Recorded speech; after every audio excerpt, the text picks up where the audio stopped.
وہ زہر دیتا تو سب کی نظر میں آ جاتا، وہ زہر دیتا تو سب کی نظر میں آ جاتا، سو یہ کیا مجھے وقت پہ دوائیں نہ دیں۔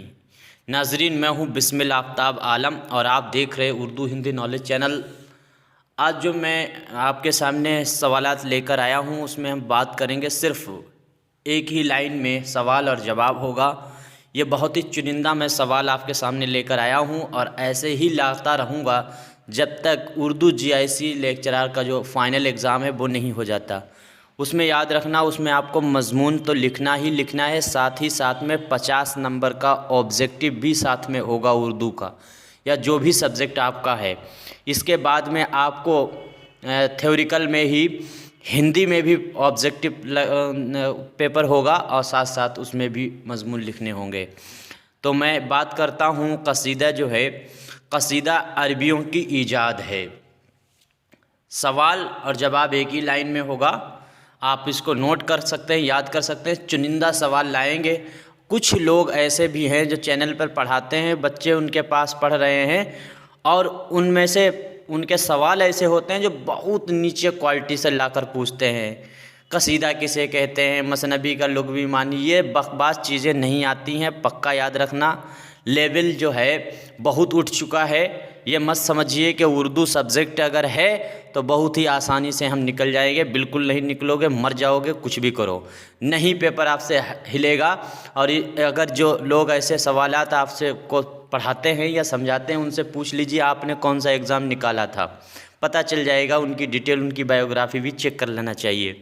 خیر، میں کسی پہ تنقید نہیں کر رہا، لیکن یہ سچ ہے، سوالوں کا جو اسٹینڈرڈ ہے وہ بہت اوپر اٹھتا چلا جا رہا ہے، کمپٹیشن لگاتار بڑھ رہی ہے، ہلکے سوال نہیں پوچھے جائیں گے۔ TGT کا ایگزام جب ہوتا ہے تو اس میں تم سے نہیں پوچھا جاتا علامہ اقبال کا دوسرا نام کیا ہے، جوش ملیح آبادی کا لقب کیا ہے، وہ وہاں پر پہلے ہی ساری چیزیں بتا دیتے ہیں اور پوچھ لیتے ہیں ان میں سے کون سا نہیں ہے۔ تو آپ نے اگر صحیح سے سلیبس نہیں پڑھا، آپ بالکل بھی پیپر نہیں حل کر پائیں گے، یہ مان لیجئے۔ تیاری آپ کو کرنی ہے بہت اچھی، یعنی ایسے سوالات آپ کو پوچھنا ہے جو بہت ہی ہلکے پھلکے ہیں، ان پہ تو نظر بھی آپ کو نہیں ڈالنی ہے، آپ کو ڈالنا ہے جو بہت ہی گہرے سوال ہیں۔ اب آگے دیکھیے، مرثیہ کا اہم حصہ جنگ ہوتا ہے، بین نہیں ہوتا ہے، بین پہ ٹک مت لگا دینا۔ عموماً لوگ بین سمجھتے ہیں اور میں نے سوال بھی اپنے چینل پہ ڈالا تھا، اس میں بھی سب نے ووٹ جو ہیں وہ بین پہ ڈال رکھے ہیں۔ بین نہیں، جنگ یاد رکھنا۔ جنگ بین ہوگا تو جب جنگ میں شہید ہوگا۔ اور اس کے بعد میں جس رکن اور بحر میں کوئی تغیر نہ ہو سکے اس کو عروضی اصطلاح میں سالم کہتے ہیں۔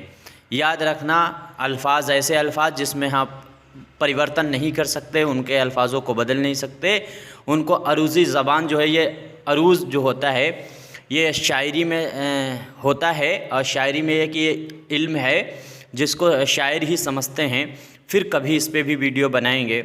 تو شاعری کرنے کے لیے شاعر سمجھ جاتا ہے مصرع کہتے ہی یہ کون سی بحر کا استعمال ہوا ہے۔ آپ کو بحر رٹنے سے نہیں یاد ہوگی، آپ کو اس علم کو سمجھنے سے یاد ہوگا۔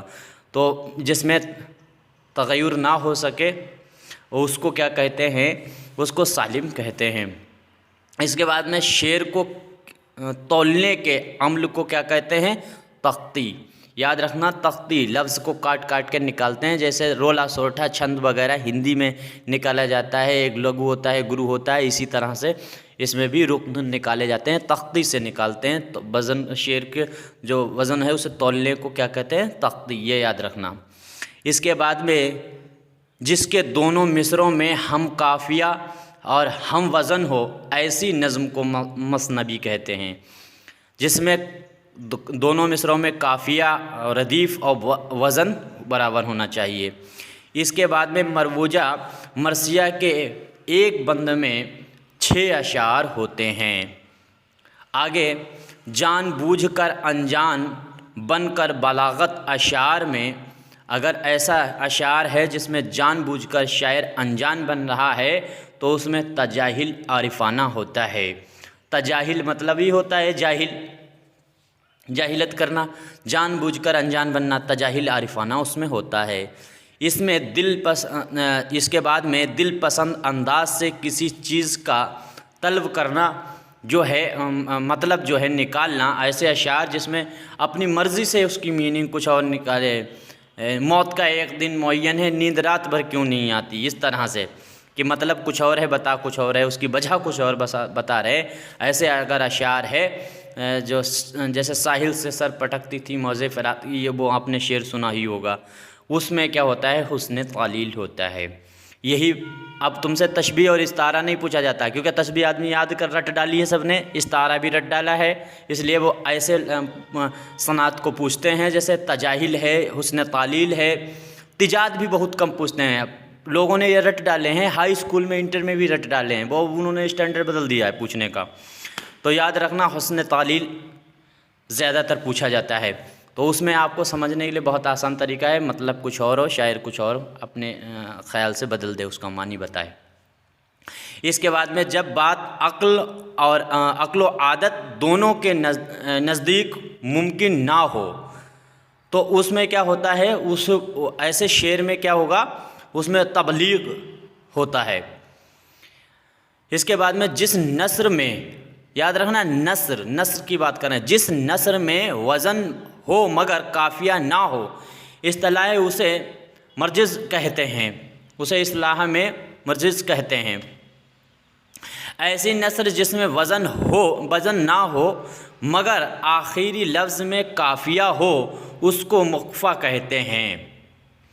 ایسے اشعار جن میں شاعر خدا سے دعا مانگتا ہے، اس کو ادبی زبان میں مناجات کہتے ہیں۔ یاد رکھنا، جس میں خدا سے دعا شاعر مانگ رہا ہے، ایسے اشعار کہہ رہا ہے، تو وہ مناجات ہے۔ مناجات پتہ یاد رکھنا، نعت وغیرہ جو ہوتی ہے وہ الگ ہوتی ہے، مناجات الگ ہوتی ہے، حمد الگ ہوتی ہے۔ 5 مصروں پر مشتمل بند کو مخمس کہتے ہیں، یہ یاد رکھنا، اور 8 مصروں والے کو مثلث جو ہے مسمن کہتے ہیں، اور 6 مصرے والے کو مسدس کہتے ہیں، یہ یاد رکھنا۔ اس سے پہلے ہی ان پہ ہماری ایک طویل ویڈیو ہے چینل پہ لوڈ، اس کو آپ اسے استفادہ کر سکتے ہیں۔ ایسی نظم جس کے ہر بند میں آخری شعر مقرر آتا ہے، اسے تجریح بند کہتے ہیں۔ اس کے بعد میں کچھ اور سوالات ہیں، جیسے اشتراکیت کا نقیب جو ہے مخدوم معین الدین کو کہا جاتا ہے۔ مخدوم معین الدین قادری زور وہ الگ ہے، یہ مخدوم ہیں، یہ جو ہے انہوں نے آزاد نظمیں بہت لکھی ہیں، اور انہوں نے فلموں میں بھی بہت گانے لکھے ہیں، جب چھڑا ذکر بات اور بات پھولوں کی، اس طرح سے ایک گانا ہے، مجھے یاد نہیں آ رہا، جس میں سپریا پاٹھک اور شاید وہ کیا کہتے ہیں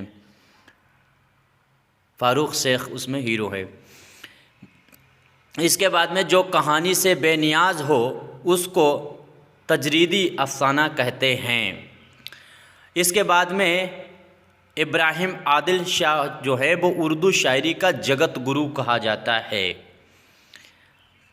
اس کے بعد مصرعے کے لغوی معنی کو دروازے کا ایک پٹ کہتے ہیں، یعنی دروازے کا ایک حصہ، دروازہ جو ہوتا ہے اس میں دروازے میں 2 پٹ ہوتے ہیں، ایک پٹ کو مصرعے کا لغوی معنی کہا جاتا ہے۔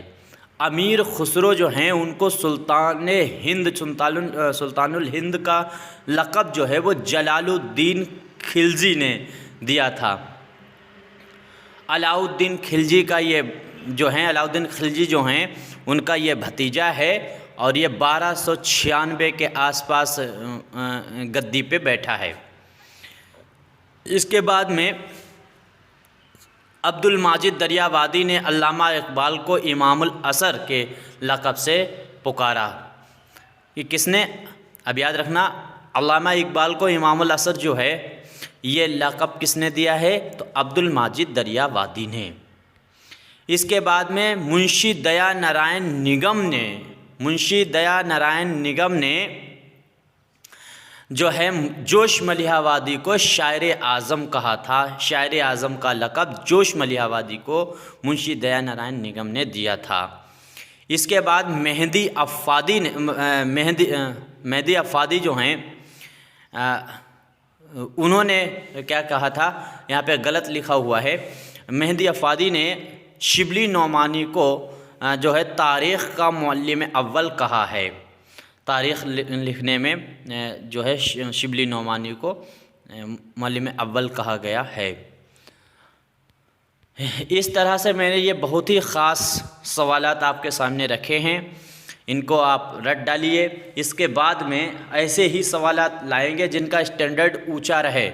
یہ مت سمجھ لیجئے کہ چھوٹا ایگزام ہے یا یہ پی جی ٹی کا ایگزام ہے جی ایسے اس میں آبجیکٹیو آسان آ جائیں گے، بالکل بھی نہیں آئیں گے، ایسے سمجھ لیجئے۔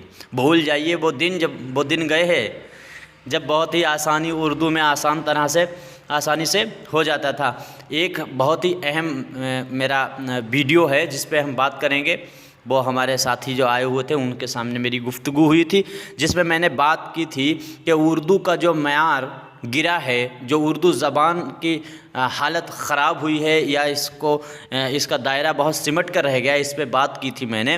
اور اس میں اس کا ذمہ دار کون ہے؟ یہ اردو شاعر، مدرسے کے اسٹوڈنٹ، طالب علم، یا پھر سرکار؟ تو اس میں آپ جانیں گے یہ کیا وجہ ہے کہ اردو کی حالت خراب ہوئی ہے۔ مجھے پتہ ہے یہ اردو میں کچھ چیزیں اپنی بھی ویکتیگت، اردو زبان کی اپنی بھی خامیاں ہیں، جیسے تلفظ اردو کی سب سے بڑی خامی ہے اور سب سے بڑی خوبی بھی ہے۔ تلفظ خامی اور خوبی میں ہی گنا جاتا ہے۔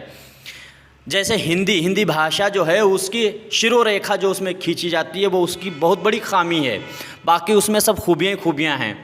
اردو زبان کا تلفظ کے چکر میں بہت ہی زیادہ، اچھا جن لوگوں کا تلفظ ٹھیک ہوتا ہے مدرسے میں وہ سوچتے ہیں ہم بہت بڑے قابل ہیں۔ ہم واقعہ بتائیں گے، ایسا ہوا تھا، اور وہ بعد میں بھئی سڑک چھاپ آدمی ہی بنتے ہیں اور اس کے آگے کچھ نہیں وہ بن پاتے ہیں، کیونکہ تلفظ سے کچھ نہیں ہوتا ہے، علم سے ہوتا ہے۔ آپ کو ایگزام پاس کرنا پڑے گا، آپ کا تلفظ کتنا صحیح ہے یہ نہیں دیکھا جائے گا۔ آبجیکٹیو میں اگر تم سے پوچھا گیا کہ اردو کا پہلا شاعر کون تھا تو آپ کو لگانا پڑے گا امیر خسرو، یہ نہیں پوچھا جائے گا کہ تم نے خسرو پڑھا تھا کہ خسرو پڑھا تھا، یہ نہیں پوچھا جائے گا۔ میرے چینل پہ تلفظ سیکھنے مت آئیے، مجھے کوئی ضرورت نہیں ہے، میں کبھی نہیں کہتا میرا چینل سبسکرائب کرو، لائک کرو یا ڈس لائک کرو، مجھے کوئی فرق نہیں پڑنے والا۔ میرے پاس بہت اسٹوڈنٹ ہیں، مجھے کوئی ضرورت بھی نہیں ہے ایسے چلانڈوؤں کی۔ تو تلفظ سیکھنے والے ہمارے پاس نہ آئیں، پہلے بھی ہم کہہ چکے ہیں، میرے پاس وہ آئیں جنہیں ایگزام پاس کرنا ہے، جنہیں لگے کہ ہاں سوالات اچھے ہوتے ہیں وہ آئیں، ورنہ نہ آئیں، آپ دیکھیں ڈس لائک کر کے چلے جائیں۔ اوکے، شکریہ، خدا حافظ۔